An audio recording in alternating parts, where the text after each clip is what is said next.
ईमान मिल्लत और मेरे हम अब तक साथियों, अस्सलामु अलैकुम वरहमतुल्लाहि वबरकातुहू। अजीज सामाईन, मेरी तहरीर का उन्वान है मौलाना अबुल कलाम आजाद। इस उन्वान के तहत मैं चंद जुमले कहना चाहती हूँ।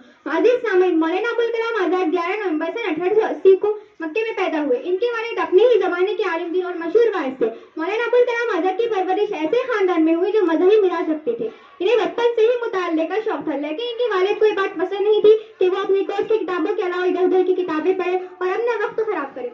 अजीज सामाईन, लेकिन मौलाना अबुल कलाम आजाद का शौक किसी तरह कम नहीं हुआ। वो अपना ये शौक इस तरह पूरा करते कि अपने जेब खर्च से मोमबत्तियां खरीद लाते और जब रात में तमाम लोग सो जाते तो वो मोमबत्ती जलाकर लिहाज के अंदर पड़ते। इसी सिलसिले में उन्होंने एक मरतबा अपना लिहाज भी जला दिया था। अजीज सामाईन, मौलाना अबुल कलाम आजाद की आखिरी जिंदगी का आगाज 11 से 12 साल की उम्र में हुआ। 13 साल की उम्र में उन्होंने फारसी की तालीम मुकम्मल कर ली थी।